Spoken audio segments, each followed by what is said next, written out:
It's Noah's Ark 2x2 formation. Road change now, we go racing for the first time this season. 3 hours of GT action, it's go. This is very tight as they come down.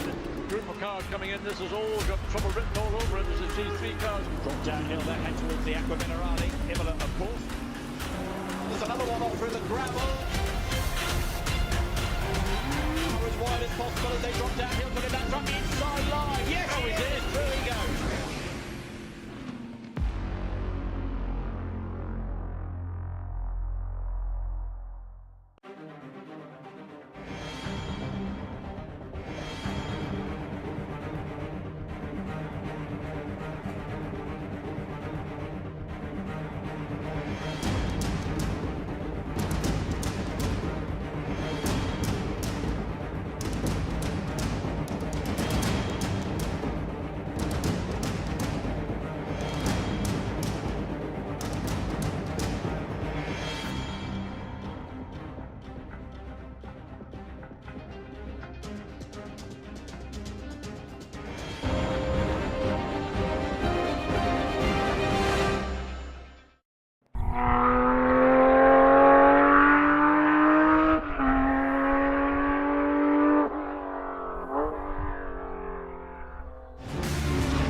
Good evening everybody and welcome back to another round of Apex Online Racing Season X GT3 League here for round 4 at Zandvoort. My name is John Watson. If you were expecting Rage and Jay tonight, I'm afraid that Rage has come down with a bit of a bug, so he will be off for today, and instead it will be me presenting coverage, and all things being well, should actually be joined by my typical co-commentator, Tim Lunn. Should hopefully join me after qualifying. It's all been a little bit late notice at this end, but hopefully all will go to plan and all will be good. Now, into the interesting stuff. Zandvoort, obviously, very, very demanding and tricky circuit for a lot of these guys to try to tackle this evening. Looking at Luke Whitehead at the moment, a current championship leader after what has been a pretty stellar opening few races. Barcelona didn't exactly go to plan in round 2 with that contact that he had in the opening series of laps, but did put on a good enough comeback to get into the top 10, and besides that result, there's a first and a third to his name, and third in the Porsche at Bathurst was a very, very strong effort there from him to really put in a good charge for the championship standings, and he's joined by 2 other Porsches in second and third place. We've got Black Goldsaw currently sitting in P3 in the standings, and his teammate for Race Anywhere SimSport, Trevor Wenham, and between those two, they've taken a very commanding opening lead in the Teams Championship for this league as well. Maybe an aspect that sometimes gets ever so slightly forgotten amongst all the craziness that we see elsewhere with the racing, but still an important aspect for these teams, and a good bit of bragging rights that goes along with some of it as well. So they'll be looking to try to consolidate that position in the standings even further, and we'll have to see how these guys get on this evening with the racing. Again, Zandvoort, such a tricky roller coaster of a circuit. Have a look at Ogorontikov in the Bentley. The Bentley, a car that is typically very strong around here. Jardier also going up into P2 as well. So it does look like the Bentleys and the Porsches are going to be the ones potentially to watch. Igor currently sitting P4 in the standings. He's out a third and a fourth and has been looking very, very strong. But I'll tell you what, Zandvoort, not an easy one to make up positions in the race. It's just the nature of the circuit. You never get too much of a run on another driver. The braking zone for each of these corners is quite often quite long. You're braking through the corner rather than having a heavy braking zone where you can really try to outbrake the competition. And it just makes it that bit trickier to try to make any moves during the race. It'll be interesting to see how these Tier 1 guys tonight end up playing their cars during the race. And also it will showcase how important this qualifying session is going to be. Arguably the most important qualifying session that they've had so far during the season, because Misano, Catalunya, Bathurst, all circuits where there are overtaking opportunities available. One thing that seemingly, at least for qualifying, they're not going to have to worry about is rain, as it looks like it's going to be a pretty sunny session as all the cars drive out of the pit lane then, so we'll switch over for that now.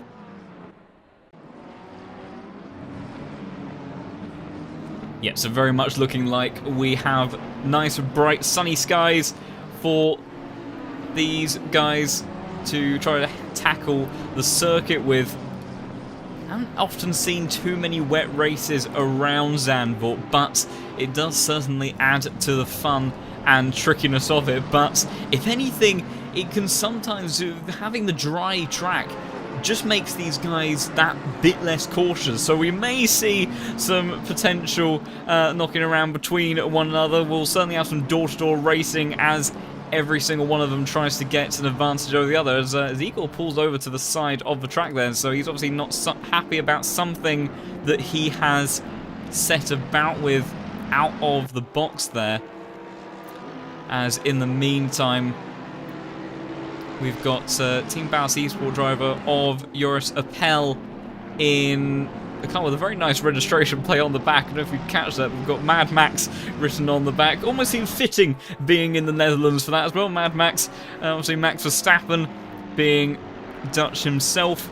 Not sure exactly where Joris is from, but potentially a little token over to that. But these guys setting their first laps now, so let's go on board with Joris and see how he gets on with this one. So down into turn 1, braking just after that little red line on the exit of the pit lane, get it hooked into the apex much as you can. Really so much camber on a lot of these corners around here at Zandvoort, and then through turn, flick across in towards 3, and again, gotta be patient here, don't clip these curbs, they're higher than you think. Use that exit curve though as you can, and then Mercedes, really good amount of grunts through this next section. Going to be tricky to get this heavy car through some of the fiddlier parts of the circuit, but this is where this one will be faster. Down into the tricky right-hander of 6, and on the power as early as you dare, and use that little bit of extra exit curve, flicking across to the kink, and then into 7. Take as much curb as you can to really open up this corner, and then hard on the brakes into 8. Once again, really trying to get tucked into the apex, and these corners, a couple of ones where you have to be really patient. A few different lines you can take through here as well, as the circuit is extremely wide. And then on the power again, out of 9 and down towards probably the hardest braking zone of turn 10 into the Audi S's now. Braking somewhere along that curb, clipping that first apex. Really got to be careful not to jump over any of those curbs. It can really unsettle the car. And then just a couple more to go, but they are very tricky to nail. Mercedes may be running a little bit wider than he wanted to there, using that exit curve. And then if you've got the car set up right, you can take this final corner flat, but there are genuinely some cars that may struggle to achieve that. But it looks like Mercedes driver number 29 car got a decent lap in there, but not one of our fastest so far. Those bragging rights go over to this man, Yuri Petrochenko, in the number 26 McLaren, who has had some very strong results in recent events. Took a P2 finish at Bathurst, so looking to build upon that momentum going into today. And also the moment joined up there by the likes of Dominic Gultz in the Bentley. Valentine Barrier had a couple of difficult races. Valentine, particularly out of Mount Panorama last time out. Started the season off strongly with that amazing P2 finish at Misano, with that race-long battle between himself, Igor and Luke. So hopefully he can extract a bit more pace out of the Bentley, where somewhere it's a bit more suited. See how he gets on with that. Good friend, obviously, of his and well-known fan favourite Jardier, currently sitting P2, and then this man sitting on provisional pole for the time being, Trevor Wenham, putting that Porsche into P1. Oh, you can see how close Trevor was to the edge of the circuit there. Really, really pushing the limits around here, and that's exactly what you've got to do. Tier 1, of course, these are the best drivers that we have here in AOR, so they are elite caliber, and there's a lot of big names here, but you can really see just how far they have to push the limits to absolutely extract the maximum around the lap, and Zandvoort is really one of those circuits that separates those drivers that are comfortable going all the way to that fine edge, and those that just feel a little bit more cautious, feel like they have to back off slightly. And Zandvoort is just such an unforgiving circuit times. You've got the gravel trap there on the exit of 12, really can suck the car in. The curbs much higher than you would initially think, as in the meantime Luke Whitehead has jumped to provisional pole. I think Trevor Wenham is going to improve, but it's not good enough to knock the British driver off that number 1 spot for the time being. A 34.2 for our championship leader, so a very, very strong effort there from him. Another driver's going well so far, Marco Jonkers, who did brilliantly in the hot stints coming into this season and showed good pace at various points, but just been unlucky at various points so far this season. Got all sorts of caught up in that massive pile-up that we had last time out at Bathurst at the end of lap 1, but by far the strongest McLaren so far, so a good qualifying session so far from him. His best result, P13, so if he could start solidly inside the top 10, that would do wonders to try getting his championship back on track. Who else have we got going well at the moment? Also got the likes of Essa, who is up by a 1/10 of a second. That can see him jump up into the top 5. 2/10 now as he comes through that tricky sequence of the Audi S's. Hard on power, use all of that Porsche acceleration to the best of its ability. Porsche does go well around here. It has really strong characteristics in terms of cornering and is so agile in some of these corners and does so well with traction zones. Really does work nicely for this car, and there's not too many straights for that straight line speed deficit to kick in, and Essa goes up into P4, so brilliant stuff there so far from the GTWR RHG Academy driver. As we have got just over 8 minutes left of this session to go. Who else do we have improving for the time being? We've got Kieran Prendergast in the Honda. The Hondas have been surprisingly strong so far this season. Don't think they will be enjoying Zandvoort as much as maybe they have at the likes of Bathurst. Not the Honda really coming into its own at sort of power straight line speed circuits. Zandvoort is not one of those, so Prendergast does improve, but only goes up into P13.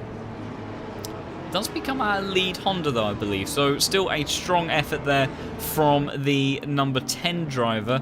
Also got Black Goldsaw and a big improvement at the moment. He's half a second up on his current time. That should see him potentially jump up in towards the top 5. I think it's going to be well within the top 5, so it's a very strong effort there from the number 88 car. As Black Goldsaw comes towards the line, it is going to be good enough for P2. Jumps just ahead of his teammate, and although he's still a 1/10 of a second shy of Luke Whitehead, that is a very, very strong effort there from the pad driver. For those that don't know, Black Goldsaw, renowned for being one of, if not the fastest controller driver on ACC. Also drives in third-person view as well, which I, for one, find absolutely incredible. The pace that he manages to get out of that combination of equipment is absolutely extraordinary, and doing another stellar effort once again, especially in a car as such as the Porsche, which is usually so sensitive even when you have a wheel. To do these sorts of times on a controller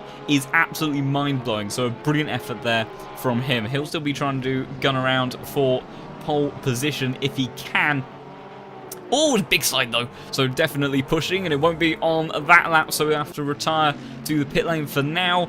So looking at our current top 10, a lot of Porsches dotted around in there. We've got Porsches 1, 2 and 3, and we've got our first Bentley of Ogorodnikov trying to disrupt that group, followed up by Essa, who I think recently got quite a big potential opportunity in real life with some sort of South African sim racing opportunity, I do believe. So big congratulations over to him, another driver looking to try to showcase and demonstrate that the skills between sim racing and the real thing are very much applicable. So brilliant to see how he gets on with all of that. Also got a couple more Bentleys of Barrier and Jardier in 6th and 7th. Then we've got Anke in the number 9 car, currently sitting in P8, with Just Perec just behind in P9, and then Marco Jonkers closing out the top 10 in that lead. McLaren has got Korekis though for company, currently sitting in P11. So Korekis trying to see if he can improve on his current best and be the front-running McLaren. We know what he is capable of. Very, very fast driver on his day. Be interested to see how much more pace he can get out of the car. Speaking of which, Trevor Wenham is improving with just under 5 minutes left to go in the session. Trevor has found a 10th. It might still just be fractionally shy of what Luke Whitehead has done so far, but it could very well see Trevor jump ahead of his teammate and get himself onto the front row and into turn 1. There's so much to play for on that initial getaway, and it is a corner where you can look to try to go side by side. So if he can get himself on the front row, doesn't necessarily mean that that opportunity of getting himself into the lead at the beginning of the race will be over and done with. So we'll see, does he improve? Oh, he does improve, but not quite enough. Goes on to a .367 then, so still just under half a tenth shy of his teammate, but will immediately go on to another lap. Igor also a 10th up himself. Essa has found a 10th in the opening sector, so we still have plenty of drivers improving. So Luke Whitehead's provisional pole is definitely not safe just yet, although he has just left the pit lane himself. So it'd be interesting to see how he gets on.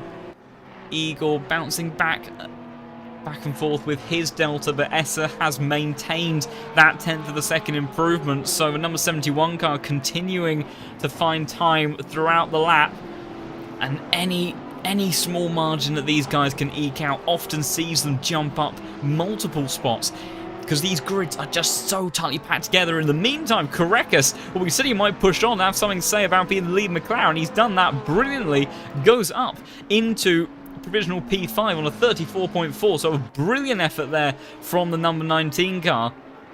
That is the sort of pace that we know that he has, as then Essa has managed to find another 10th. I'm not sure it's going to be good enough for pole position unless he's at an absolutely tremendous exit. Already taking an extra bit of the curb there in the final turn. I think it might be good enough for the front row potentially as he heads towards the line. It is! It's good enough for P2. Still not in the 34.2s to join Luke Whitehead, but just about manages to pit back Goldsaw by a couple of hundredths. So good time there from Essa. Will have another opportunity to go around and do at least a couple more laps. Whether or not they will be both push laps, I'm not entirely sure. Maybe we'll have a bit of a slower one to cool tyres down. Very high tyre loads around here. And then going potentially on to another one. Who else have we got? We've got Samir Fock in the 888 Ferrari Clown Fiesta Esports. Only a couple of Ferraris in this grid. Not exactly the most competitive car at the moment. Previously known to be a car that was very competitive nearly across all circuits and all conditions, but just in recent BOP changes, physics changes, hasn't quite maintained that same level of pace and consistency that we saw in earlier versions of the game. Samir, though, still running a car that he is very familiar with. Not sure he's going to improve on this lap. I think he lost a little bit of time later on. He did. We only missed out on improving by 100th of a second, but still no improvement. Lead Ferrari goes to Hugo Merles, currently sitting in P19, as we have comes to the closing stages of qualifying now. We've got just under a minute on the clock, so drivers will be looking to try to get in their final attempts potentially. We've got Jack Alexander in the #1 Porsche for open road racing that is on an improvement. No one else at the moment. Oh, that's a big impact there for the Mercedes. That was, I think that was the Team Balance esports car that we were looking at earlier of Appel. We'll try to scroll that back and see what happened. I do believe this is the right car. So number 29 Mercedes coming through the middle sector then. Really winding through these sets of corners. And I think it's after the next one. Oh, catches the grass. It's so easily done. And I think the main reason for the impact was frustration and staying on the throttle more than anything else. But that is, unfortunately for Joris, a brilliant demonstration of what you have to be acutely aware of around this circuit, because it is incredibly unforgiving to any small error. Looking around though in the meantime, not many drivers at the moment on an improvement, and well, our top 2 drivers at the moment have pitted, so there's going to be very, very little in the way of improvements. The one man that is on a better lap time at the moment is Yuri Petrochenko. He's found a 10th in the first couple of sectors. If he brings this one home, could see him get well inside of the top 10, which could be a brilliant starting position for the number 26 McLaren as he heads towards the line. Where is that going to put him? And it will be good enough for P7, so a good improvement there for Euro in the end. We've got Matthias Kuhn in the number 132 Porsche as well, taking a big amount of curb in the final sector. He's found a lot of time during the lap. He's 0.3 of a second up, so this could see him get himself up potentially towards P15. Oh, catches the gravel. Big moment. Try to hold it, but unfortunately will end up taking to the wall in the end. Going to try to stay out of the way of, I think that's Darren King coming up behind him to finish his lap. I don't think that Darren's going to find any more time, and he doesn't, and that is qualifying over and done with for that session. So not for the first time this season, it will be Luke Whitehead to take pole position there, and a brilliant effort there from him, and Porsche's locking out the first 2 rows of the grid, so already showcasing the sort of pace and performance that they have. But what a brilliant session there from our championship leader.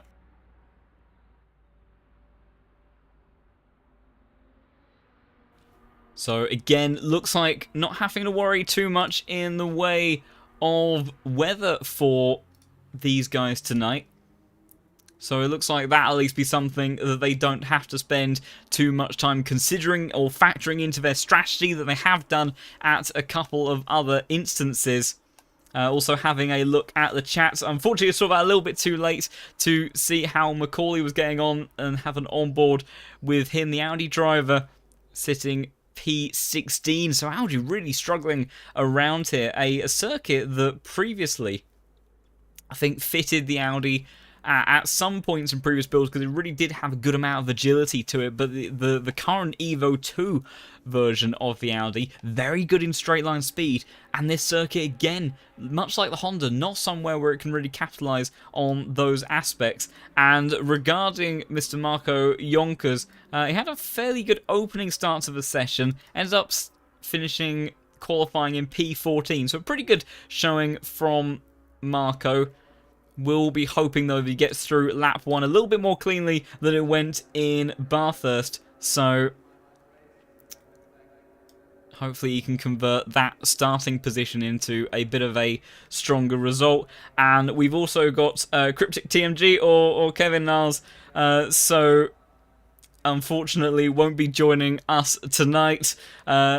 Cryptic, obviously long-standing member in the community, and raced in many seasons now of AOR and ACC. So we shall catch you another week then, Cryptic. Nice to see you in the chat, though, as we shall now have a bit of a run through the grid. So Luke Whitehead takes another pole position with a brilliant drive in that qualifying session to set the marker. Didn't end up managing to find any extra time at the end, so clearly was really pushing the limits of what he was capable of, but it was definitely enough to put himself to the top of the timesheets.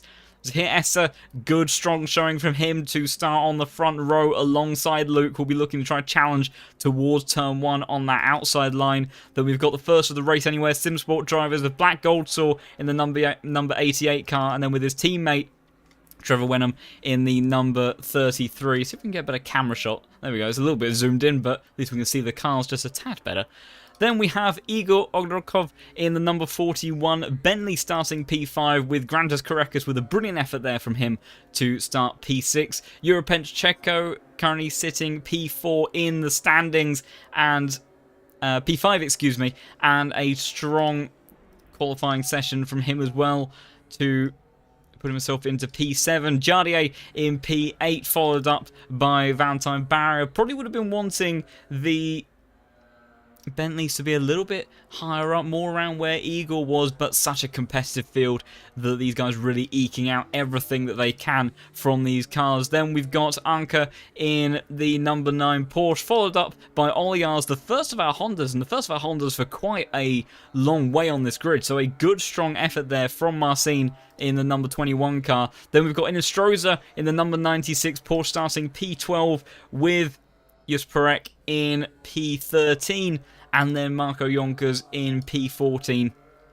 Just behind those couple of Porsches. Jack Alexander improving up to P15 in the end, with Joe McCauley in the Audi, first of our Audis, all the way down in P16, an unfamiliar sight so far this season. So he might be in for a bit of a long day around here at Zandvoort, but the Audi, one of a few cars that probably has an opportunity of actually making some overtakes around here using that straight line speed. Then we've got Daniel Naves in the 332, McLaren down in P17, Christoph Makowski in P18, followed up by Harry Phillips and Kieran Prendergast, the Honda pair sitting in the closing parts of the top 20. Hugo Merles, first of our Ferraris there, joined by Dominic Gultz, and then Darren King, who I believe is our first BMW. My goodness, can you imagine the M4 first car in the hands of Darren King, being all the way down in 23rd spot, our race winner from last time out at Bathurst with a brilliant drive, but clearly the BMW struggling around here, so he'll be hoping to see if he can make his way up through the order in some way, shape or form. Joined by Samir Fock on 24th spot. Then we have Florian Bauer and then Matthias Kuhn in 26th. Jan Marcel Dietrich is starting in P27. We have Wonko in 28th. Leon Burnt in the 424 Honda starting in 29th. Christian Colagrosso in the Team Bauer C-Sport McLaren with Vince van Meerveld, previous Tier 2 driver, currently sitting in 31st spot. Not entirely sure what sort of season Meerveld has had so far. I'm not sure how many races he's been able to attend. So yeah, he hasn't attended the last 2, and he finished the first race in 31st spot, and that's where he's qualified today. So he'll be seeing if he can convert that into a stronger position. 32nd, excuse me, and I somehow missed Malik Mamad in the 23 Ferrari just ahead of him. 33rd, we've got Joris Appel with Connor Wright starting behind him in that Van Wall SimSport BMW. Got Alu Gobi in the Grip Hacks Engineering McLaren down in 35th. Volkan Isasek. I probably horribly butchered that, so we'll stick with Volkan at other points during the race. And then I've got a joining thing for Cryptic, but as Cryptic has already said, won't be joining us for today. So all of these drivers getting themselves into position now. You can see the big hurry up when the formation lap starts to come to the close. A little bit weird how the game transitions between those two phases of the formation lap now, but everyone getting themselves into position, trying to get those brakes as hot as possible, ready for the half stop in towards turn 1. Tyres up to pressure and temperature as they all start to come onto the start-finish line now, ready to get underway here for round 4 of Tier 1. Season X, Luke Whitehead will lead them towards turn 1, and it looked like a pretty good start there from Black Goldsaw on the back row, so I think Luke Whitehead will be clear going in towards turn 1. Essa, though, going hard on the brakes. Wenham getting a little bit caught out there, and the Anywhere SimSport driver does get himself up into P2, so already making up a position there, and Trevor losing out to the Bentley driver as well in the background. Oh, Ziegel tries to go all the way around the outside of Essa. Not going to be able to make that one stick unless he can get a huge grunt over this next series of corners. I think everyone's managed to make it through fairly cleanly so far. Can the number 41 car do anything going in towards this next braking zone? Such a tricky one, especially on the opening lap. Doesn't look like it's going to be able to do anything just yet. And if anything, we've got the likes of Trevor and... Oh, as Janio goes flying up the inside of Petrochenko, as Valentine Barry is going to try following him through as well, as they will go side by side through into turn 8. Petrochenko hanging on to the outside there. Does look like he's going to fight back in towards turn 9. Really going to have to make Valentine work for it, as the two will then have a drag race all to themselves going towards the Audi S's. Things will remain fairly even up at the front, as the 72 car will be later on the brakes and will get it done in towards the chicane. Brilliant side-by-side action there between those drivers, and that really all started from Jardio really sending it out of nowhere. We've got very, very busy action in the background as well. You can see cars trying to go side by side. I think we've got Mateus Kuhn going down the inside of the number 13 car. Who's that? That's Hugo Merles that is now losing out, as Dominic Gault's also trying to get involved in this as well. We've got Jan-Marcel Dietrich going side by side with the Ferrari of Samir Fock, who's now trying to go down the inside using the slipstream of the Bentley ahead. We've got more cars going side by side going in towards turn 1. Who is going to come out on top in these battles? I think Samir might get the position on Jan-Marcel Dietrich if he can get the run through in towards turn 2, and he does. Just chops across the nose of the McLaren there. So a lot of battling in amongst the midfield as well. We'll jump back towards the front though. Luke Whitehead has maintained that advantage, but Black Goldsaw not letting go of the Brits gearbox whatsoever. And the man that's under a lot of pressure at the moment is Zahir Essa. Lost out on the start. Looked like he was going to try going around the outside of turn 1, but in the end ended up losing the position to Black Goldsaw, and now is under pressure from the Bentley driver of Igor Ognurkov, as Jardier has also closed up onto this little train that's developing. Valentine Barrier has closed up as well, leaving Petrochenko a little bit behind, who's coming under some pressure of his own from Arnke, and I think that's Oliard just behind him. Honda, good power on that start-finish straight. Maybe if he's able to get into the toe, will he be able to do something about the Porsche in front? I think, though, somebody that might be setting up a move going in towards turn 1, though, is going to be the number 39 car of Jardier Karekas, defending to the inside very early on. He's going to force the Bentley driver to have to go a long way around. Oh, we've got a battle between Essa and the number 41 Bentley as well. Essa holds a position, and then Karekas is going to hold off Jardier as well in towards turn 1. So good defending there between those two drivers, and that's the problem with trying to make overtakes around here. You really need to be so firmly alongside before that braking zone. If you're forced to the outside, it's almost impossible to make that overtake stick unless you get really, really deep into the braking zone. So neither Bentley able to make a successful move in the meantime, but that is allowing the top two to run away very nicely indeed. Let's have a look and see what else we've got going on. We've got two Hondas of Prendergast and Harry Phillips going nose to tail through this opening sector. So difficult in this opening series of laps to try to follow closely to one another. See Prenter going a little bit defensive in towards turn 8. They're being wary of some dives. In the meantime, we've got Makoski, who I think has made a pretty good start from his qualifying position. I forget exactly where he started, but I think has maybe gained a few positions in the opening lap, and is now looking to try to close up to the likes of Florian Bauer just ahead and get involved in that train. We'll have a look back up towards the front though, because again, getting very busy. Black Goldsaw. Oh, what's happened to Black Goldsaw? Oh, no, that's Trevor Wenham then, that's actually made up a couple of moves. I thought that So there's been a big shuffle going on here. So Essa has dropped down. We've now got Korekas, and Jardier has managed to get up the inside this time round. Korekas all trying to cover off that line very, very late indeed. And the number 39 car is going to manage to go up the inside there and take the position and get himself up into P6, but some squabbling happened there amongst all of that. Didn't quite catch that on the camera, unfortunately. But something that has caught my eye is that joining me in the comment box now is Tim. How you doing, my good friend? We've got a busy one to start here. Hello, mate. Yeah, I'm back. I'm doing my best to try and catch up. Apologies, just jumped on. So I'll be the man. I can do the stats. I'll do replays. I can go back and see what's going on. But yeah, what have I just jumped into? Like, goodness gracious, it's all kicking off immediately, isn't it?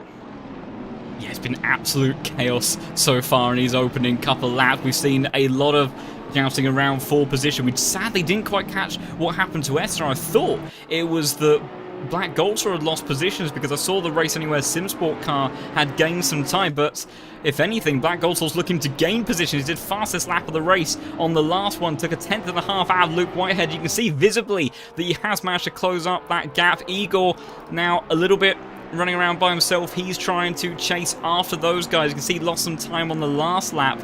So he'll be trying to see if he can close up to those top two, and if they start squabbling, that may help him out. I think he's 0.8 of a second up on his previous best, so we'll see who fastest lap honours goes to this time round, and it is Igor. Igor is flying, so we may even see a three-way battle for the lead very, very shortly, but it has been an absolutely manic opening couple of laps, but generally speaking, very, very clean. We haven't had any big offs, which is good to see.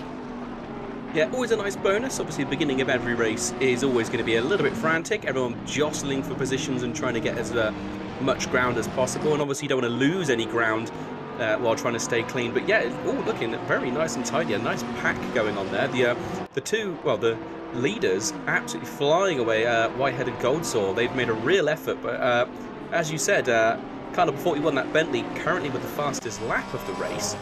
Possibly getting the tyres switched on. We say it every single time. The Bentleys take a little bit longer to get the tyres turned on than a lot of the other cars. So possibly he might get a chance to... Oh, sorry to cut you off there. Essa going deep in towards turn 8 that was. Ends up having to go defensive over the Bentley. And yes, speaking of the Bentleys, it really does look like they are starting to come alive. And just a couple of laps, so a bit earlier than perhaps we're used to. But yeah, the race pace of the Bentley is what these other cars have to worry about. And Jardier has already made up multiple positions so far, and he could be having another look down towards turn 1. Look at that train, all the way down from P5 to where does that end up breaking? We've effectively got it all the way down to Marco Yonkers in P15. So we've got a really close series of fights between these guys. As we'll have a look, is Jardier going to be able to do anything this time around? I think he's a little bit too far back. You see, he starts to gain on the straight, but doesn't quite get enough. He's more confident in the braking zone, but not quite there just yet. Essa doing just enough, but yeah, absolutely, these Bentleys are looking mighty, even in this early phase of the race.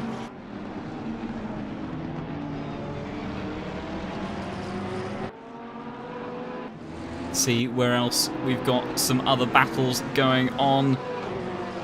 We've got Arnke, who's dropped a little bit back away from Petrochenko.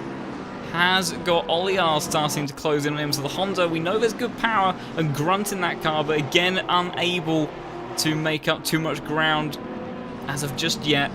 Difficult one to get around this circuit. Always a little bit dust kicked up. Got to be careful. We saw the Mercedes of Appel, I believe it was, ending up big time in the wall. As we've got Yonkers going side by side. I think he was trying to make a move on Jack Alexander, but unable to make anything stick just yet. But in that series of corners in the middle sector, it's a very, very wide portion of the track. This track really does have a lot of dynamics, not just in undulation, but in the width of the circuit. And that does start to really give some rise to some potential opportunities, but Yonkers unable to do anything just yet. I do apologise, got a bit quiet. Steam crashed, so I'm just waiting for that to come back to life. You know how it is. So that's rather unfortunate. The joys and technical difficulties that we often suffer. In the meantime, though, might have a change of position between Yonkers and Macaulay. Also the two Porsches just ahead of us. Alexander, always Christoph Makoski trying to get down the inside in towards turn 1. Oh, and he did, but he went way too deep. And Bauer will get the switchback on the Bentley to retake that position. So not quite working out just yet for the number 47 car, but it does look like another one of the Bentleys having good race pace at the moment. But you can see these guys really having to be extremely desperate in terms of the moves they make. In the meantime, Jusparek desperately trying to hold off Jack Alexander. I said absolutely nose to tail going through into the fast right-hander of turn 6.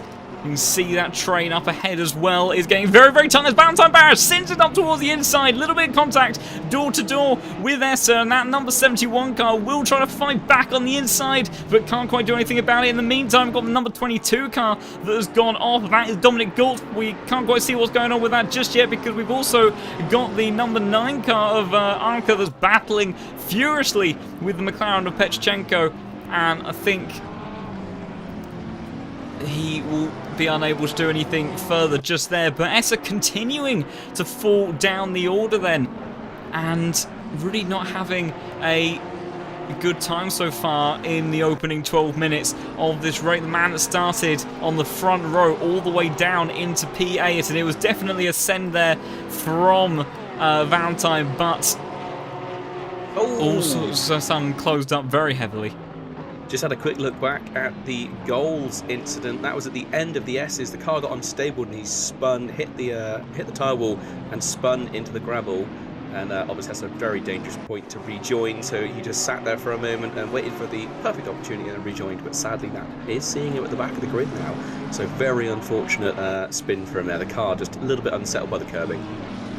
Yeah, it's such an unforgiving circuit. We already said we're just looking at Makoski and Darren King that were having quite a big battle, and Makoski flashing his lights a lot. I don't think was very happy with how Darren made that overtake in towards turn 1. It was a little bit pushy and shovey, got very, very busy, but tier 1, these guys, we saw in qualifying how tight the margins are, and in the race, the margin of error, the difference in these guys' pace is just as fine as ever.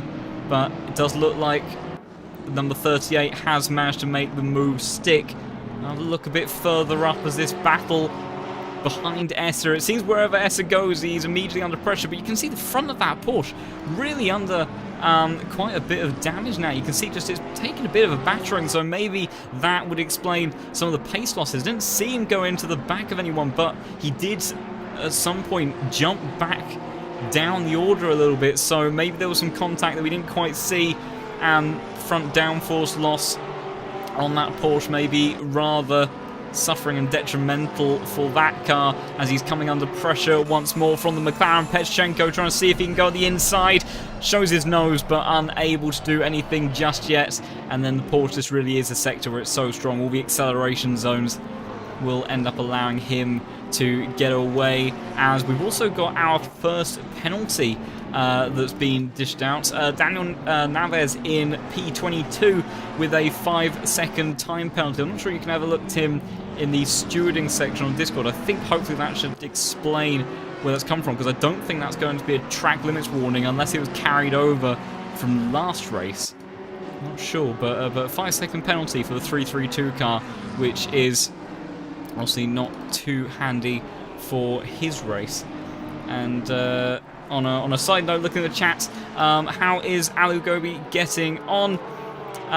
Down in P34, so haven't been able to make up too much in the way of positions, sadly, but still in a very intense and furious battle amongst a group of other McLarens, with the likes of Oneco and then Colagrosso just up ahead. So the number 50 car still in quite a scrap, which once again just shows, as ever with AOR, it doesn't matter whereabouts in the field you are always guaranteed to have a very, very intense fight somewhere along the way.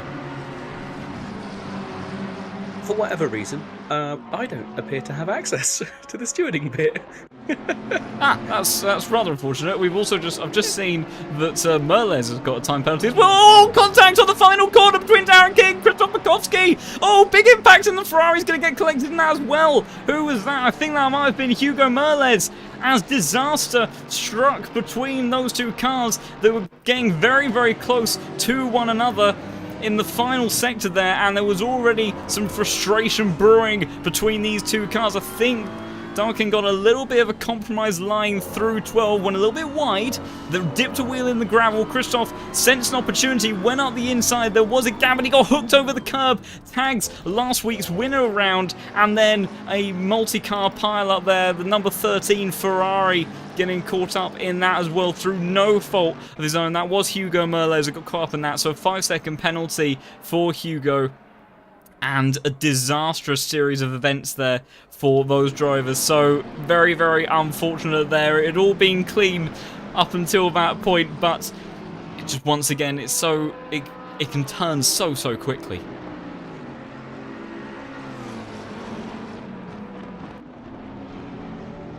Just trying to see if I can find the Tier 1 race control area. I think this should hopefully explain it. So, we've got a few incidents going on. So we've got a time penalty for car number 332. So that was Daniel Naves for pushing another car off the track on the opening lap. That was down at turn 9. And then we've also got a multiple car incident on lap 2 that resulted in a 5-second time penalty for car number 13 for causing the positions. That was Hugo Merles. Well, might say that unfortunately we ended up getting involved in a multi-car collision through none of his own doing, so it certainly did come back round for him, unfortunately, but probably a slightly unjust waiting on the other side of that, as in the meantime, number 13 ends up, I believe, has just retired to the pits. That was Hugo Merles, I think,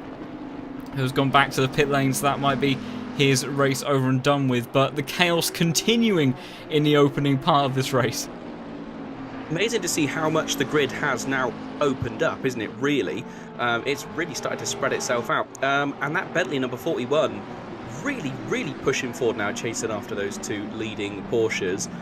I think, you know, obviously we said it turned its tyres on a lot quicker than normal. I'm going to put that down to the fact that the track is 42 degrees. So I think it took a little bit less time to get the tyres up to a usable temperature. It'd be interesting to see if it can maintain drivability. So this is the issue, obviously, with this insanely hot circuit of 42 degrees.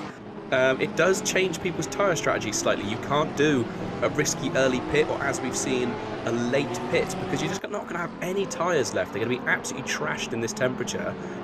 Zandvoort is quite a, you know, a tyre aggressive circuit as well. Oh, actually, now that car number 41 really closing up on the back of Goldsaw, really making some big moves. But again, this is where the Porsche is going to come alive. This is where the Bentley will struggle.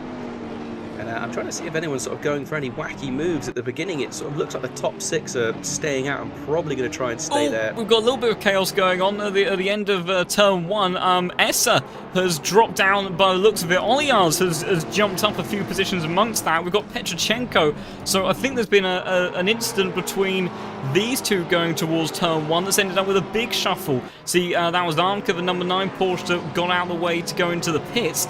And then Essa and Petrochenko were side by side towards turn 1. And then what happened here? It's all fine and good so far. They're all in mid-corner making contact. Then the pair of them getting all sorts of out of shape. Oliars capitalizes on that, but nudges Petrochenko out of the way. Well, I'm sure Petrochenko will see it as a bit more than a nudge. I think that was Inostroza that was following through as well, as everyone, like a bunch of hounds, all of a sudden tried capitalizing on the change of positions there. So getting very messy amongst those guys. We've also got a battle between Harry Phillips and another Porsche. We've got Bauer involved in that as well. Yonkers all going side by side. So we've got two pairs of cars going side by side towards the Audi S's. Well, we were looking for chaos. We certainly found it, as doesn't look like Yonkers going to be able to make a move there just yet. But a very, very explosive series of events there yet again. Very, very quickly changing for his guys. Also, if you're wondering what's going on with that yellow flag, I think it's a little bit of a bug. The number 13 car currently sitting in the pit lane as more cars diving into the pit lane. So he's saying about the track temperature as well. That was a very late move back to the left for Bauer. But the track temperature, these guys still going for quite a heavy undercut. And my goodness, the overspeed in the Audi getting very, very bumpy between Yonkers and Perec. That was but Bauer managed to sweep all the way around the outside before they even got to break those tags between Yonkers and the number 7 Porsche. It's getting very, very busy. It was clean on the opening couple of laps, and it looks like all the frustration that's been built up of not being able to make a move has just all of a sudden gone out the window.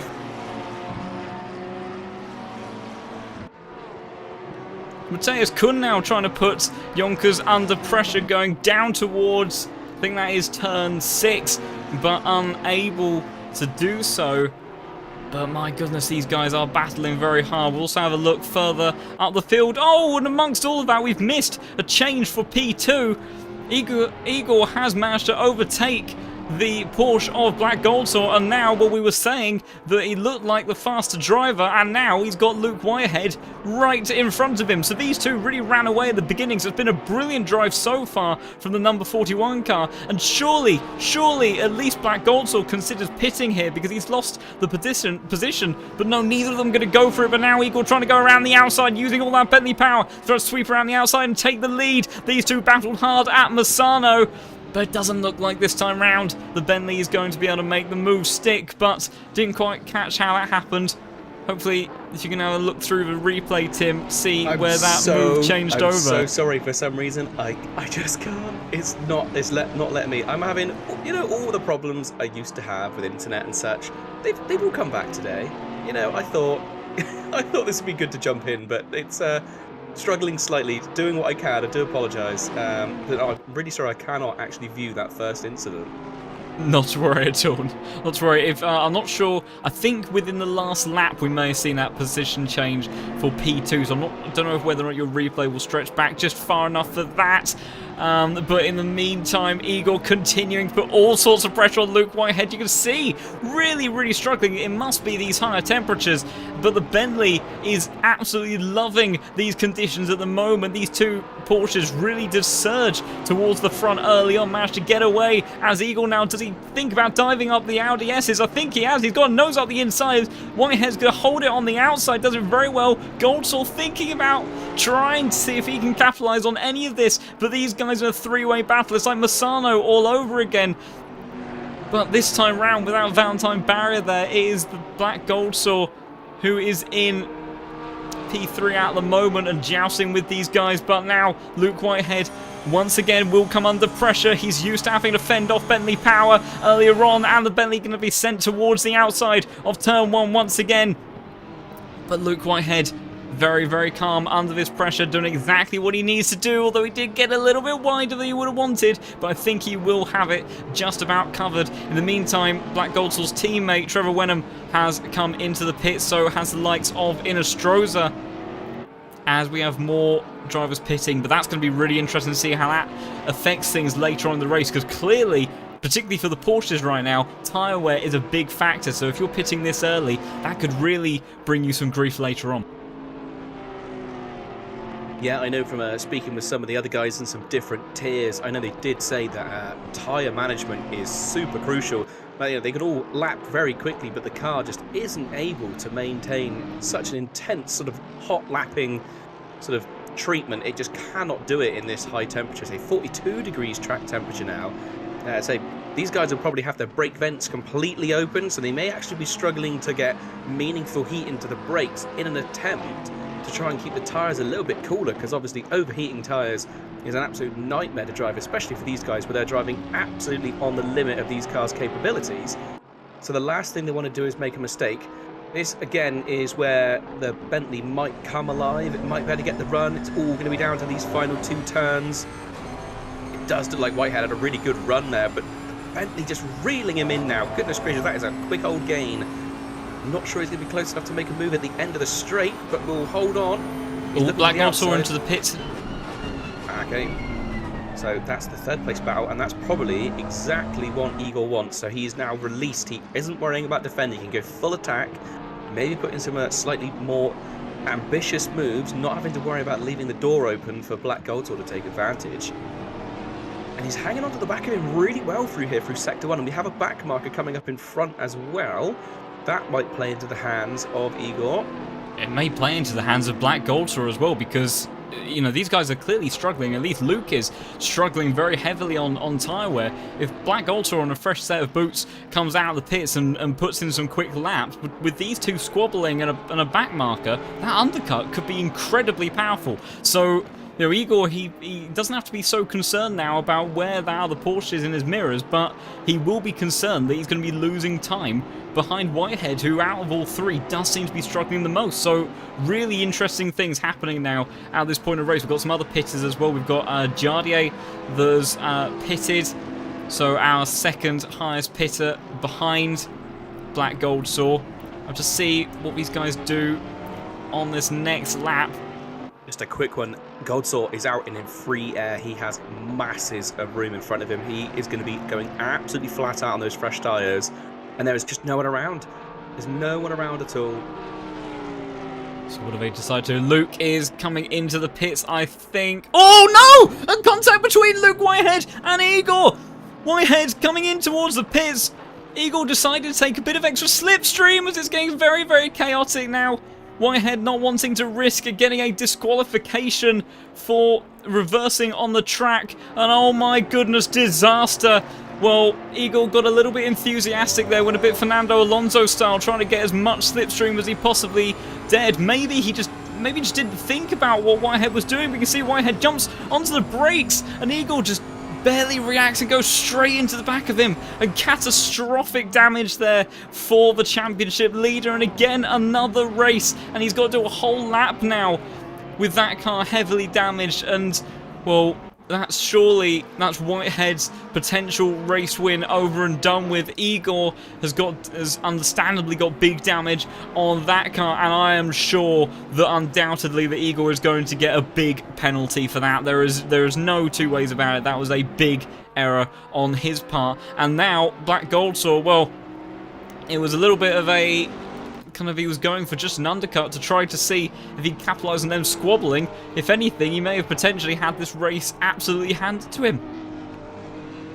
That you could see, because Luke obviously was going defensive and was hugging that pit wall lap after lap, obviously making sure he kept the inside into turn 1 covered, not giving Igor a chance. So I understand why Igor went in, but he must have known it was about halfway through the race. It's getting to that kind of time.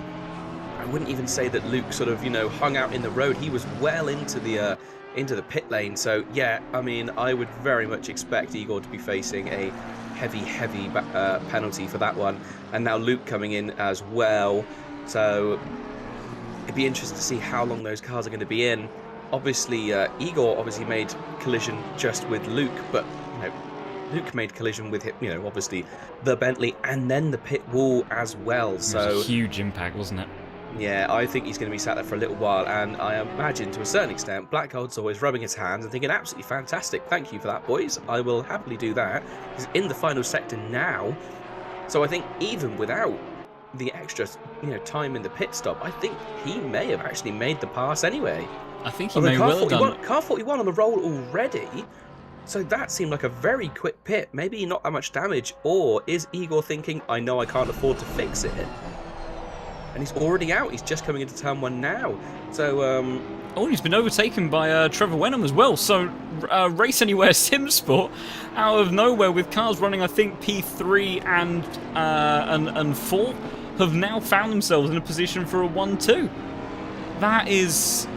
Well, they were certainly dominating the team standings before, and this, if anything, has made it a lot stronger. But I imagine that those two may not have even really understood what was going on there, because they were, of course, on a completely opposite section of the track, whilst our lead pair were battling.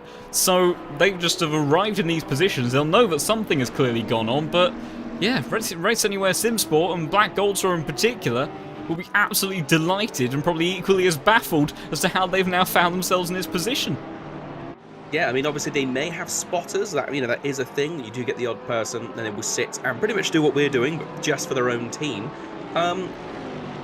But I mean, that is, if they haven't, that is such an unexpected thing to think about. I said these guys have been super clean the whole way through, haven't really shown any signs of over-the-top squabbling. Everyone's raced quite cleanly, so you wouldn't expect them to come together in such a way.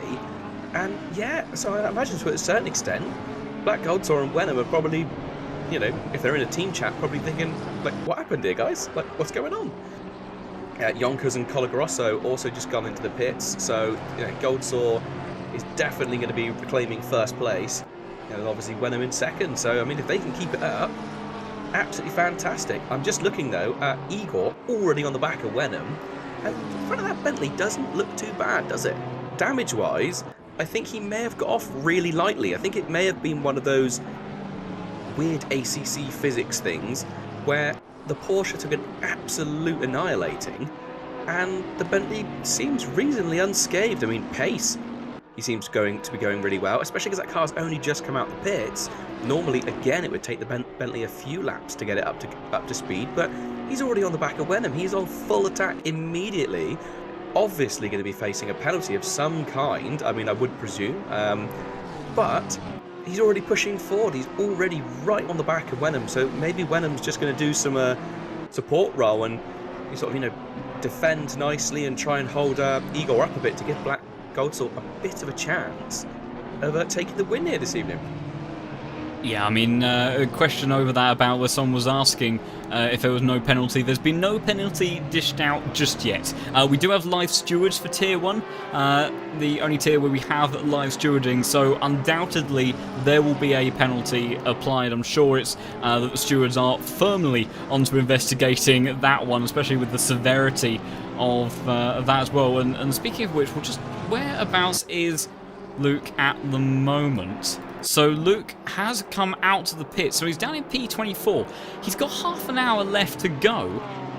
It's not out of the realms of possibility that with other cars battling, we know sort of pace that he has had. Certainly a much trickier one to try to make moves through here. We don't know how much damage. I imagine that he's repaired the bulk of that damage because that car was visibly almost crabbing down the start-finish straight after that impact. And he's already trying to make potential moves onto Connor Wright, and Honda just ahead, trying to get down the inside of the BMW. These cars probably fairly similar on straight line speed. Can Whitehead? Oh, he has to go back towards the outside as now Connor Wright barging into the 424 car of Leon Burton, who's going to get shoved out wide. And Whitehead, well, he ended up not having to fight for that position too much in the end anyway, but he'll be certainly looking to capitalise on that. Will be absolutely taking anything that he can get now, but yeah, frustratingly for Luke, everyone having pitted now as well, so he can't even capitalise by getting himself into some free air. So, but disaster for our championship leader, and I'm sure that the penalty that Eagle will get for that will be equally reflective of the crime. There's no doubt about that. At the inside of Connor Wright there, sorry, I had to quickly say, just gets a little bit of contact on the exit and does nudge him wide, but not too bad. Little touch. I don't think that would be much more than a racing incident. Both of them probably could have given a little bit more room, but I think it was just a case of the car unsettled by the curbing. Just so people are aware. Meantime, sorry, into turn 1, Eagle going around the outside of Trevor Wenham, cut across the nose of the Porsche, very, very last second there, going towards the braking zone, and Trevor did make a little bit of contact with the 41 and then took the position back. So Eagle continuing to try to push on and go on a charge, but well, you have to wonder between that incident with Luke, which was definitely a slam dunk penalty. I don't think there's anyone that's debating that. Trevor, that battle with Trevor, difficult to say. Does he look like he was trying to go up the inside towards turn 6? I think it was a little bit of a racing incident, but again, he was very aggressive at cutting across on the entry to the braking zone, and he has to be careful of that. And he also has to be careful about how many, not just time penalties that you may rack up during this race, but the penalty points as well, and that can lead to all sorts of things like qualifying bans, even race bans, when you really start to accumulate a lot of them. So Eagle does need to be careful and think about the long-term damage he could potentially do to his championship if he gets involved in too many incidents. I mean, he's currently sitting P4 in the standings, and right now he's got Black Goldsaw, who may very well leap into the championship lead. He's only a couple of points behind his teammate. There will be enough of an offset for winning this race if he does finish in first place. And obviously Luke Whitehead is going to have a pretty hard day at scoring any decent amount of points.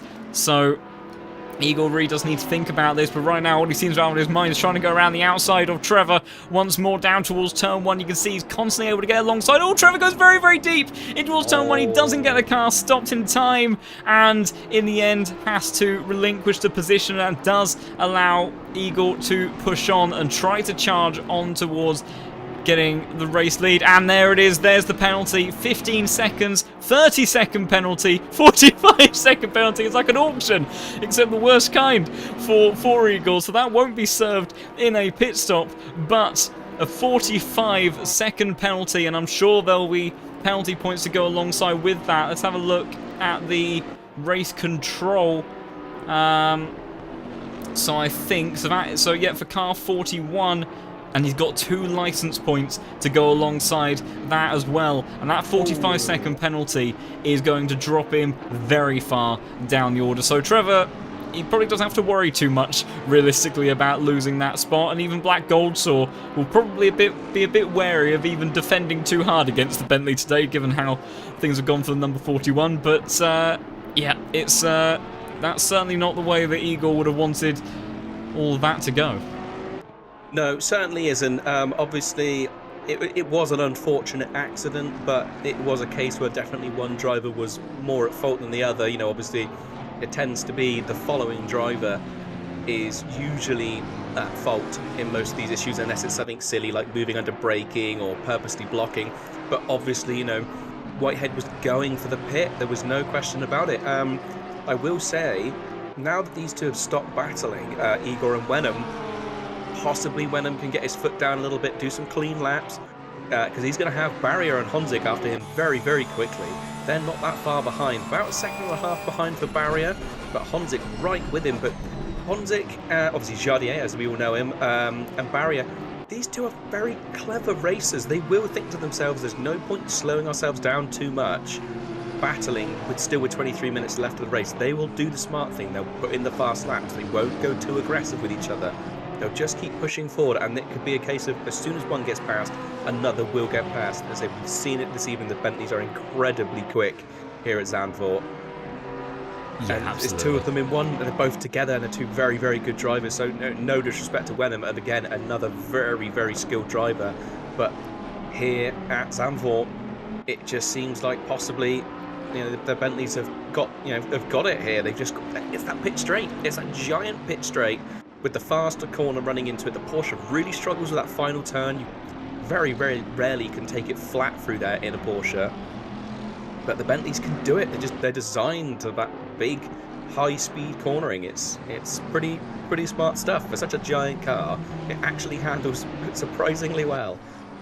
He always has been a little bit of an interesting one. I do believe there's a couple of weird statistics actually about the Bentley. I do believe it actually may be the lightest car of all of the GT3s, and it's also the only car where the centre of mass is further forward than it is back, which I suppose it makes some relative sense considering sort of how big the engine is in that car, but that's why it sort of tends to be so agile, because it's very tail happy, because there's very little weight over that rear axle. So it's, despite being big and bulky, it's definitely a very agile car, and why it does so well at places like Zandvoort and Zolder as well. Very, very confident there. Does very well with all the curves. As in the meantime, number 56 going down the inside of Daniel Naves, trying to see if he can make that move. Naves maybe also coming under pressure from the Porsche behind, as Parak not able to quite do anything just yet. We've seen some other battles going on before. Jack Alexander capitalising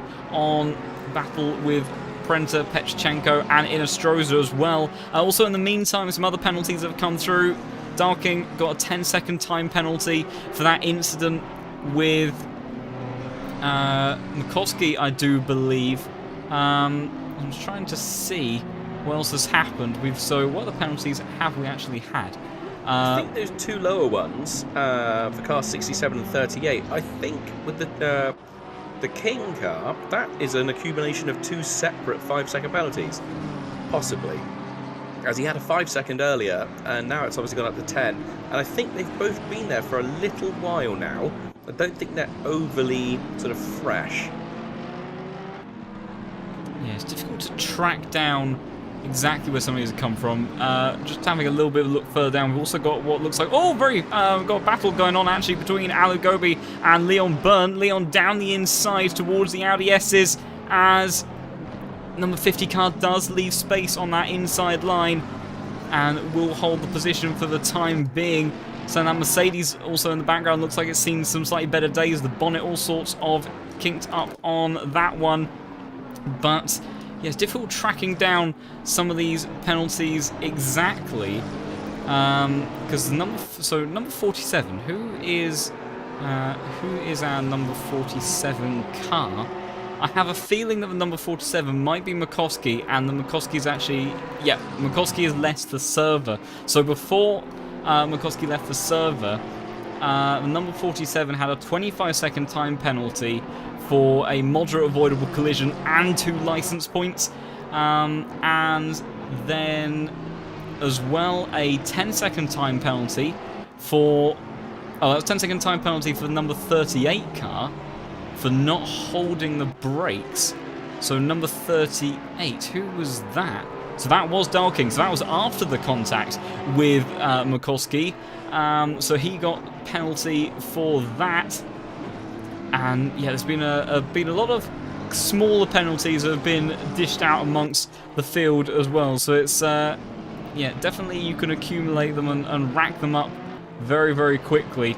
It's just checking in on our leaders though. Obviously Igor has that 45-second penalty, which does effectively remove him from that fight for the front. But his pace has been extraordinary. 35.1 on the last lap. That is faster than Black Goldsaw's best lap this race, and it's over half a second faster than what Black Goldsaw has done on the previous lap. So the Bentley still certainly trying to push on. Oh, very, very laggy though through that sector.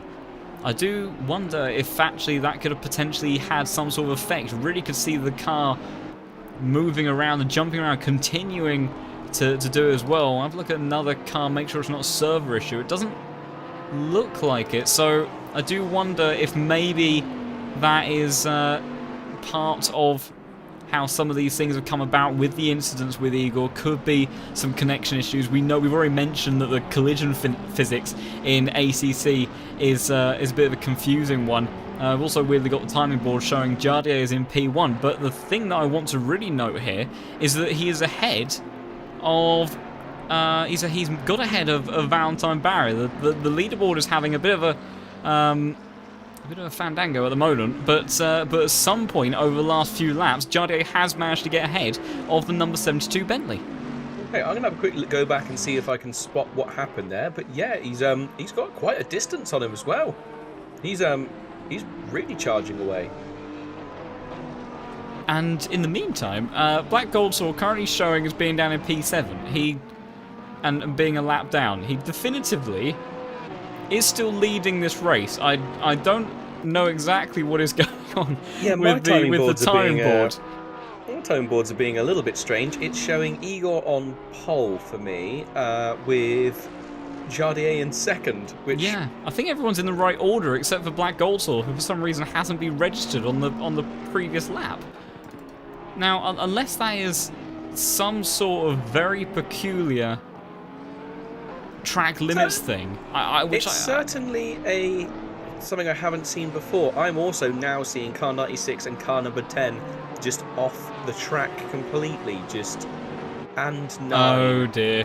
So I wonder if this is possibly some sort of server issue. Yeah, that's extremely concerning. So yeah, that's Inostroza that's gone off into 9. Still got our front row. So Black Goldsaw has just jumped back up. So Goldsaw seems to have restored normal order. Seems like our other driver trying to see if we got anyone else that has disappeared off into the Shadow Realm. I can't click on the number 9 car of Arnka. I can find Petrchenko. Inostroza is still off into the hills. Essa I can find. Prendergast, for some reason I can't. Bauer I can find, who's all the way up into P10 apparently.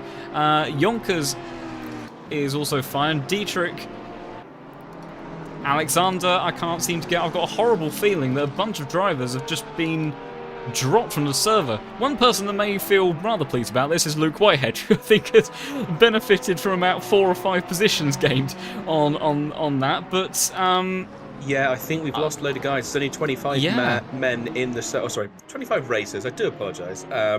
25 drivers in the server now. Yeah, I can't see car number 9 that I know I did see off the track, and I'm sure it was number 10 as well I saw off track on the minimap. They have also disappeared. I mean, I personally have had some connection issues this evening where it kept freezing up for me, but I presumed that was more of a hardware on my end as opposed to actual server issues, as all the server statistics look okay. Yeah, I think we've got some stability back now, but we definitely lost. We definitely lost some drivers. It gives me flashbacks to the Project Cars days, where about half the lobby would be ousted in a split second. Yeah, that's very unfortunate. I think the likes of Arnke and Inostroza still levitating in the hills. So I might have a nice view to do some bird watching, but clearly not where the Porsche driver would like to be sitting right now. What number was that? Sorry, I do apologise. That was Inostroza that's still off floating around in the hills. So yeah, because I left the server and came back just so it could sort of rejiggle itself on my end, and yes, he's now gone. Inostroza is no longer appearing in the listings whatsoever. So just an idea of what I've got. I've got Goldsaw on pole, Igor second, Wenham third, Jardier fourth, Valentine Barrier fifth, Baraka 6th, Oliars 7th, Petroshenko 8th, Essa 9th, and Bauer in 10th. Sounds fine. So I think... Oh, actually, there may have just been a change of position between Bauer and Yonkers? No, again, no, we've got some weirdness going on. Oh, yeah, I've more. now lost... I think I've just lost Bauer. No, we've still got 25 people here, but where's Bauer gone? He's now showing down in 13th place for me. Yeah, I'm just trying to see if... Oh, I'm seeing a lot of damage on the front of that car, so I don't actually think that's a server issue on this occasion, but there is a huge amount of damage on the front of that Audi, and I've got a feeling that there may have been an incident between himself and Marco Yonkers. They were fairly close on circuit, so I don't know whether or not if you can see that in the replay at all. I did try to skip back, but it wasn't quite far enough. Going back now, was he battling car number 203? Marco Yonkers is, yes, 203. Okay, yeah, right, just watching them back now. Nose to tail through sector 1, just coming through the S's. Sorry, I do apologise, obviously this is radio play for everyone else at home. Yeah, it's a bit of a weird one with trying to identify what the differences are between server issues and an actual racing incident.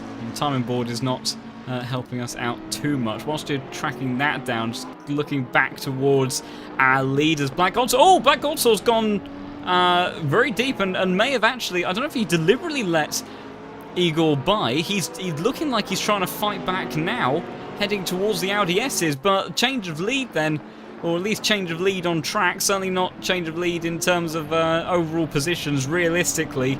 So the number 41 car does finally go into the lead after obviously trying to fight for some of those positions for a very, very long time. But yeah, I'm not sure if Black Goldsaw actually made a mistake there, or if he was just letting the Bentley by.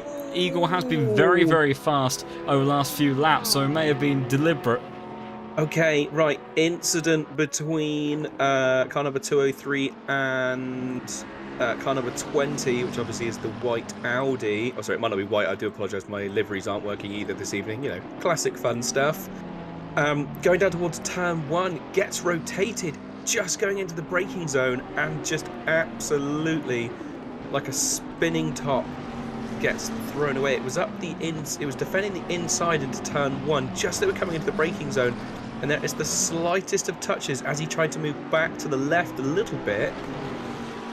Again, possible racing incident. The McLaren sort of was holding the middle of the circuit trying to pass, just as the Audi moved across. Again, the tiniest of overlaps, but the Audi has absolutely borne the brunt of that. 1, 2, 3 full rotations and at least 2 strikes into the concrete barrier. So yes, that is where he lost all that time. Yeah, absolutely catastrophic there for Bauer, who had a really good charge through the field there, so that's very disappointing for him. See in the chat someone suggesting about cancelling the race. Now, I'm not 100% certain on how it works, but first of all, that responsibility goes towards the in-lobby coordinator, and I do believe that within the AOR regulations that fundamentally, unless there is a complete server collapse and that if we are beyond a certain distance in the race, that sadly, even with obviously some server issues and affecting specific drivers during this race, that the results will still stand. So very, very unfortunate for those that have suffered. In the meantime, Trevor Wenham having to defend now from Jardier, who is effectively actually fighting for P2 really here. With just under 10 minutes left to go, he's had a bit of a quiet race in that latter portion of the stints after the pit stops, but now putting all sorts of pressure once again onto the Porsches, who really do seem to have suffered with tyre wear today. These extremely high temperatures, much higher than we're often used to seeing. And particularly in somewhere like Zandvoort, not exactly known, I believe, to be one of the hotter countries to go to, but at least in terms of the conditions that we've got for the race this evening, certainly is putting a lot of strain on these tyres, and the Porsche suffering very, very much as a consequence. But the Bentleys continuing to be able to have a decent amount of pace. We'll hop on board with Jardier, the only right-hand drive cars that we have in the server, so a slightly different perspective with these on board. You're going to see that power already kicking in down towards the Audi S's. Is going to force the Race Anywhere SimSport driver to defend, and being very, very fair between the pair of them, giving each other just enough room. But what this now does is it compromises the number 33 car's line through that final series of corners, and this is where the Bentley is extremely quick, will be in the slipstream. You can see visibly already gaining as they go through the final corner. Maybe not able to get the power down as much as he wants. Trevor going towards the inside line, and now the Bentley using all that V8 grunt around the outside, but still going to be side by side towards the braking zone. Trevor trying to fight back, but Jardier beautifully sweeps around the outside. Still a little bit side by side, but in the end, Trevor just does not have the tyres nor the grip in order to keep the number 39 car behind her. Jardier goes up into P3 and effective P2 in this race. So brilliant racing there between the two. You saw several times that they were in very close proximity to one another, but really showing how it is done. Quickly going back to obviously what someone said about cancelling the race and sort of restarting it. It is obviously really sad, especially if it's someone you're supporting that does end up dropping out, be that due to connection issues or something like that. But the way you have to think about it is, in the same way that real-life racing teams, they may just have a gearbox let go, or a drive shaft, or an engine. Any of these reasons, or a driver may go sick. It does happen. Happened in the Paul Ricard race. I think it was. I want to say it was Ballon Motorsport, possibly. No, Barwell, sorry. It was Barwell Motorsport. One of their drivers got sick in the first stint. They were meant to do 2 hours, couldn't. I think they only did like 45 minutes. So, it's one of these things of, it isn't great, and it is an annoying thing about sim racing that we are obviously beholding to the World Wide Web, and sometimes that is a little bit on the wonky side.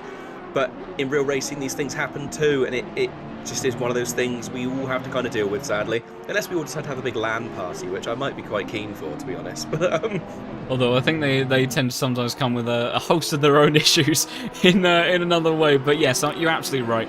The server issues, disconnects, hardware failures, all of those sorts of things are kind of our sim racing equivalent to mechanical failures in real life. I mean, we saw multiple mechanical failures of no one's faults of their own, the recent Azerbaijan Grand Prix, and you know, and sadly these things do happen. Things do go pop and bang, and the consequences are, of course, rather disastrous when they do. So yeah, it is extremely unfortunate, but given the stage that happened during the race, and unfortunately it's still sadly being quite the minority that seemingly were affected by it. There did seem to be some wonkiness happening with the leaderboards, but in terms of those that got really badly affected by it, that it was limited to only a couple of drivers. That yeah, I'm very confident that the standings from this race will still contribute towards the championship, and obviously for those who have put on some brilliant drives so far today, namely the likes of Black Goldsaw, that's really capitalised on those incidents between championship leader Whitehead, well, soon to be ex-championship leader, and I think Black Goldsaw, especially with Jardier overtaking his number 33 teammate, that Black Goldsaw will be nicely surging into the lead of this championship. And it's been a while since we've seen that car at the pointy end of the standings. Obviously a previous AOR GT3 champion a few seasons ago, and new team, new outfit for the pad driver, new car as well, but he has definitely adapted to it and lost none of his speed whatsoever. Just a little battle that's starting to heat up is the battle between Caracas and Barrier. Caracas really starting to reel in the back of Barrier now. And they're not that far off the back of Trevor Wenham either at this point. Yeah, Trevor really struggling pace. A 36, both Porsches actually at the front. A 36.8 for Black Goldsaw, a 36.6 for Trevor Wenham. And, you know, you compare that, well, I think Igor is the only driver that's still in a 35, so a 35.8 from him, and then 36.1 and 36.0, even with this squabbling for Valentine and Caracas. So yeah, absolutely, there's definitely a big drop-off with some of those tyres. I mean, that could be down to, as well as the tyre degradation that we've already seen on the Porsches. Some of those drivers did pit fairly early, and we were wondering how that may affect them later on in the race. But yeah, Black Goldsaw, he's got a few seconds to work with in front of Jardier, so he doesn't have to be too deeply concerned. Trevor has got a little bit of margin to the cars behind, but yeah, still a couple of laps to go, but really needs to make sure that they don't make any mistakes if they want to hold on to positions that they're currently in. I'm personally just on board with Caracas and Barrier still, and Caracas was all over the back of that Bentley towards the end of the lap, but again, they get onto that start-finish straight. The Bentley really, you know, puffs its chest out, stretches its legs. Oh, car number 332. Oh, who's that? That's a number that I feel has appeared more than once. That's Naves. Yeah, that is. He is just stopped. He is just stopped in the middle of the circuit, so I don't know what's happened there. I'll jump back and have a look and see if we can spot that. I've actually just skipped back 30 seconds on the replay, so I think we might be able to catch it. He's got Dalking just ahead, who is a back marker. And Naves is just... Oh! That looks like a hardware failure to me, or a disconnection. He's driven straight on at the exit of turn 9, that is. Oh, this is very curious. We just went on board with him. I don't know whether or not that could be some weird glitchiness with if he did have a disconnect, because it seemingly did leave the server not long after that moment. But yeah, he went straight on at the exit of turn 9, and you could hear the throttle really sort of blipping on and off. So I don't know whether or not that was a hardware failure on the exit of that turn, or if that was sadly another disconnect. Now, they've had a little bit of a busy day already, but yeah, that was definitely a curious one, and just ended up parked in the middle of the track. Thankfully, no one collected him as a result. But yeah, very, very weird one indeed. Again, sadly, one of those sort of things that we'll never actually find out the true answer to, which is always a shame. Not always able to catch up with people after the race, and it's not always... some people, when they have incidents, aren't overly keen on sharing as to what happened. Again, sort of, you know, surprising to see Naves quit out, unless, like we said, he had some sort of hardware issue. or connection issues, so that's a real shame for them. Yeah. Connor Wright struggling here, it would seem, at Zandvoort, down in 18th place, and he's got Gobi on the back of him. Gobi really pushing hard. So obviously this is McLaren versus BMW. Flashing the lights there as well. Number 50. Got to be done. Got to make yourself known. I think this is pretty much going to be their last lap. Oh no, sorry, their second to last lap. I would presume their time is going to run out. There's 30 seconds left. I don't think Igor's going to make it to the line, so yeah, it's going to be pretty tight. So coming on now, he is in the final sector, but I'd be surprised even if the Bentley can manage to get to the line quick enough. But it's all sort of hotting up Yonkers, and Yonkers and Petroshenko still squabbling it out. Obviously a 5-second penalty in play here as well, so Yonkers will inherit the position regardless.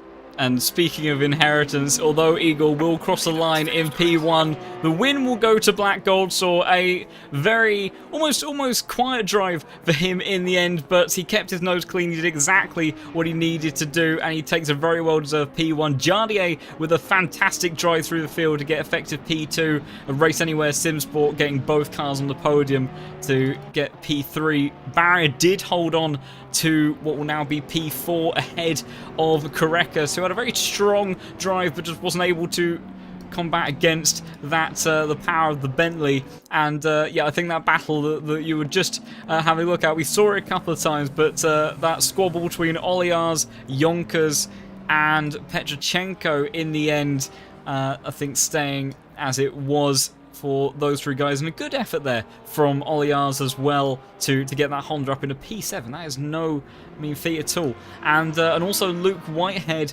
damage limitation, and capitalising a little bit on how some of these positions have played out. I think even Luke may still end up potentially ahead of Igor once the penalties have finished applying. I'm not 100% certain. There was a big gap between Korekis and Oliars, but I think it may potentially, it's going to be close as to whether or not he ends up in front of Igor in the end, which undoubtedly he'll be hoping that he was. But P13, he will at least get some strong points for what, of course, and he will only by 2.5 seconds. He will actually end up pipping the number 41 car that ends up taking him out of this race. So well judged there by the stewards in terms of the penalty at hand, but clearly not the day in the office that Luke was seemingly on target for nor hoping for. No, bit of a choppy race for him, wasn't it? Really, very unlucky with that incident. Obviously 100% not his fault. Again, it was one of those incidents that I think, when we look at it, we sort of go, "Oh, that was it was so clean cut and obvious." But again, it's that thing of it can't be too hard, sort of outside of the penalty on Igor, because he was just following the same line he'd followed lap after lap, trying to stay in the toe of that Porsche. And obviously, then suddenly, the Porsche was on the brakes and going into the pit, and he just obviously was not expecting it. But still, obviously, the driver at fault. So actually, looking at the results now, so the top three finish on the points, actually after the race and all penalties applied, so Goldsaw pole, Jardier second, and Trevor Wenham third. So that's a really good result for those guys. So that's 2 Porsches, teammates, absolutely fantastic. Both on the podium, really good effort.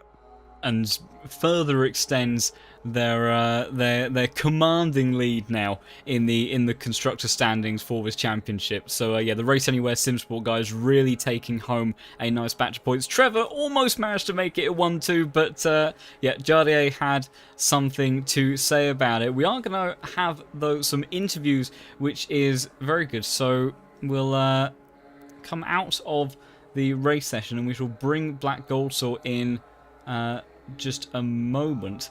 But yeah, clearly a very, very strong day from those guys. Yeah, I do apologise. My game froze up again a little bit towards the end, so I was in the land of a screaming car, so I didn't hear overly what you said a moment ago. But it looks like we've got some guys stacking up in the interview box. Black Goldsaw, our pole man. So shall I drag him in for you, John? Yeah, let's get In and there is back also. Can you hear us? Yes, we can. Of yeah, I can hear John, but I'm not sure about Timo. Hello. Hopefully, all good on all of the audio. Well, first of all, Yes. congratulations on a brilliant victory there from you today. It was clearly very tight field and battle for a long time in those top 3 positions. And start with you and Luke managed to run away a bit, but the Bentley had really good pace in Eagle's hand. And yeah, tell us a bit about it from your perspective of how that all played out and what it was like in the cockpit. Yeah, well, first, qualifying in P3 was already better than expected, so having a good launch from the start, getting in P2 was, I'd say, pretty lucky actually. And from there, yeah, was actually just managing the tires because they go over 100 Celsius and become red all the time. So, stint 1 was managing the tires. I saw Ogrodnikov coming close. I just let him by and see what he can do to Whitehead. I undercut him then, and from there was just, again, saving the tires. The car just becomes so much more looser in the second stint. And yeah, then I saw Ogrodnikov get a penalty, and I just let him go.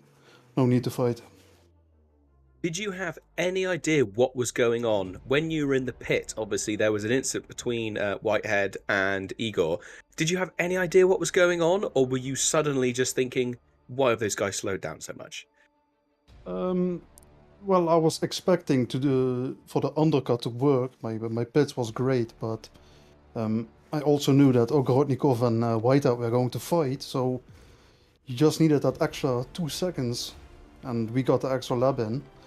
And yeah, I just suddenly saw Ogrodnikov on as leader, the triangle on the track, and didn't saw Whitehead. So from there I was like, okay, maybe something happened. And yeah, coming out of the pits. Yeah. It's worth watching back. We'll say that. It's worth watching back. Yeah, But well. I think your undercut seemed to be working anyway, simply because those two obviously were continuing to squabble, and they had back markers in front of them. When you emerged from the pit, we looked on the map, and there was nothing in front of you for a good quarter of the circuit. You had loads of clear air. It was the perfect moment to come out the pits. So I think, regardless of that incident, I think the undercut really would have worked in your favour, I think, in that case. Yeah, it's still in the outlap, the tire pressures are extremely low, so you still got barely any grip. But yeah, I saw my teammate Trevor Wenham on the mini-map, so he got clear air in front, so yeah, I just could take the pits up. I knew I would be in front of him as well, so... Yeah, well, it was a brilliant and very mature drive from you today, showing those the experience that you've accumulated. Obviously, you're an AOR champion from previous season as well, so really showing a champion's drive there today of just capitalizing on other people's mistakes, but also just thinking through what actually counted for your race. So a very well-deserved victory. And next time out, heading over to Suzuka. So be an interesting one for the Porsche. I think the Porsche has previously gone very well there before, but does also have that horrible deficit from the aspect of a Porsche driver of that straight line speed to other cars. So how are you feeling going into that one? Yeah, just pure survival for me. 2-1 is deadly. I got no other words for it. It's gonna be another tough battle like Batters for sure. At least on my end. Yeah, understandably. Yeah, turn 1, a lot of kind of lifting in that, which is not always the nicest thing to do in the Porsche. So yeah, understandably anxious for that side of things. But yeah, well, you've had some incredible pace today, and I have no doubts that you'll bring your best for Suzuka. So yeah, congratulations once again, and we'll see you next time out in Japan. Yes, thank you guys. Take care. Thank you. Bye-bye. Brilliant stuff there from our race winner, and a rare occurrence. We also have Jardier that has joined for an interview, so we'll pull him in. Jardier, can you hear us? Yes, sir. Hello.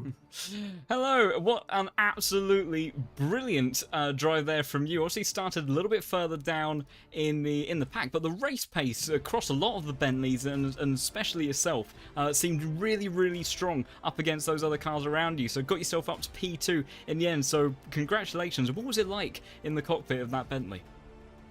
Thank you. Well, it felt like driving with DRS sometimes, you know, like that obviously, like, we know the Bentley is super strong on this track from watching SRO and such, but you could see the Porsche was a little bit faster in the quali, but the Bentley in the race was just dominating, you know, and especially that straight line speed compared to Porsche was such a big difference that yeah, it was good. Yeah, it was good.